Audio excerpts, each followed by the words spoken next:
జై పూలే జై భీమ్.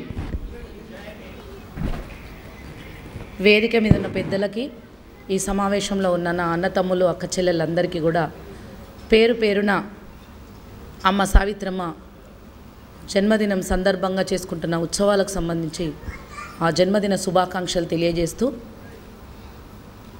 నాకు అవకాశం ఇవ్వమని నరేష్ని నేను కొంచెం ఒత్తిడి చేసిన.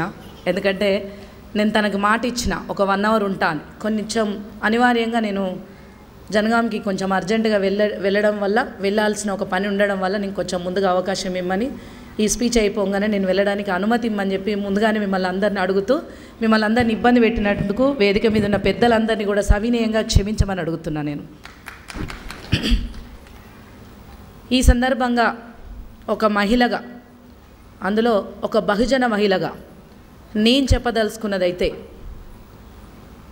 ఆనాడు మహాత్మా జ్యోతిబా పూలే అమ్మ సావిత్రమ్మకు చేయూతనిచ్చి చదివించి ఆమెని మొదటి ఉపాధ్యాయురాలిగా చేసి, ఆమె కూడా ఎన్నో చీత్కారాలు, ఎన్నో అవమానాలు ఎదుర్కొని, అవన్నీ మీకు అందరికీ మీ నాలెడ్జ్లో ఉన్నాయి కాబట్టి నేను చెప్పనవసరం లేదు. ఎందుకంటే మీరే ఇంకా 10 మందికి చెప్తున్నారు కాబట్టి ఆ డెప్త్లోకి వెళ్ళట్లేదు.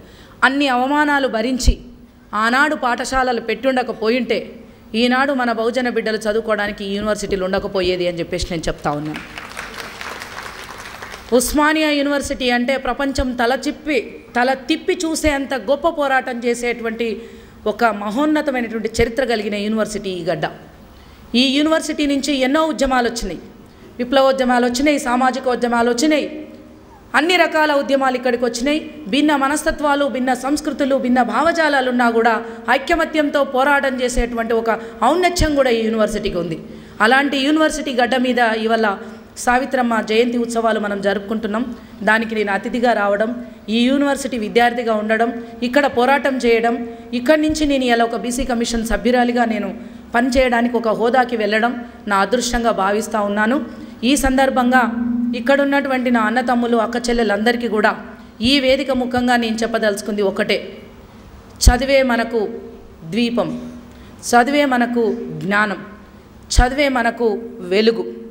ఆ వెలుగునిచ్చి ఆ జ్యోతిని వెలిగించిన జ్యోతిబా పూలే సాక్షిగా ఆ చదువుని ఇంకా మారుమూల ప్రాంతాల్లోకి, ఇందాక సార్ చాలా గొప్పగా చెప్పారు, దీన్ని ఇంకా మారుమూల ప్రాంతాలకి ఎట్లా తీసుకెళ్ళొచ్చో మీ భావజాలాన్ని పాజిటివ్ దృక్పథంతో, అంతే పాజిటివ్ దృక్పథంతో మీ భావజాలాన్ని తీసుకెళ్లేటువంటి క్రమంలో చదువు యొక్క ప్రాముఖ్యతని మారుమూల ప్రాంతంలో ఇంకా ఎక్కడైనా స్కూల్ డ్రాప్అవుట్స్ ఉన్నాయంటే వాళ్ళంతా స్కూల్కి వచ్చి చదువుకునేలాగా చదువు ఒక ప్రాముఖ్యతని చెప్పాల్సినటువంటి ఆవశ్యకత మనందరి మీద ఉంది.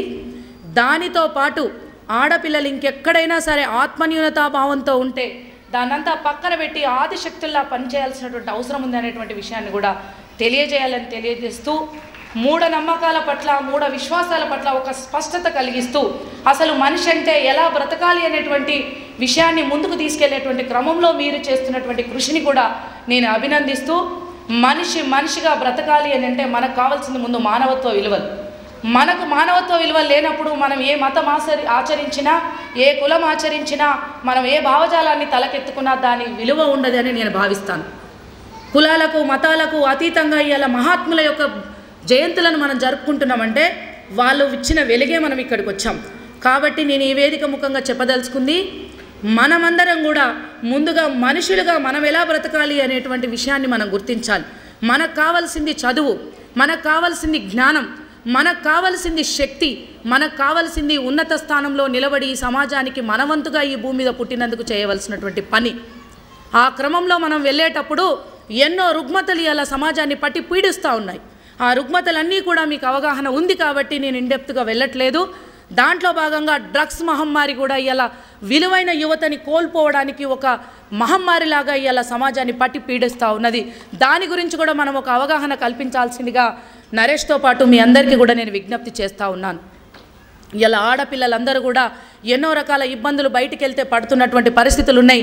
దానికి మద్యం కావచ్చు, డ్రగ్స్ కావచ్చు, అవన్నీ కూడా కారణభూతం అవుతూ ఉన్నాయి. వాటన్నిటి నుంచి కూడా మనం ఎదుర్కోవాల్సినటువంటి అవసరం ఉందని చెప్పి విషయాన్ని తెలియజేస్తూ, ఈ వేదిక ఇక్కడ పోరాటం చేసినటువంటి బాయి పూలే, అంబేద్కర్, రమాబాయి పూలే ఇట్లాంటి మహనీయులు ఎందరో సౌత్ ఇండియాలో మనం చెప్పుకోవడానికి ఎంతోమంది మహనీయులు మనకు ఆదర్శంగా ఈ జీవితాన్ని ప్రసాదించారు. ఇలా అంతటి మహనీయుల చరిత్ర చదువుకున్నాం కాబట్టే ఇలా వేదిక మీద కూర్చోగలుగుతున్నాం, వేదిక ముందు కూర్చోగలుగుతున్నాం.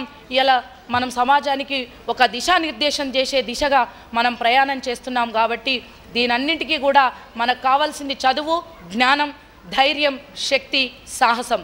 దేన్నైనా ధిక్కరించగలిగేటువంటి దమ్ము, ధైర్యం, అన్యాయాన్ని ధిక్కరించగలిగే శక్తి మన లోపల ఉన్నప్పుడు ఎంతో శక్తితో మనం ఏదైనా సాధించగలుగుతాం అనేది నేను విశ్వసించిన కాబట్టే నాడు తెలంగాణ పోరాటంలో నేను పాల్గొన్నాను.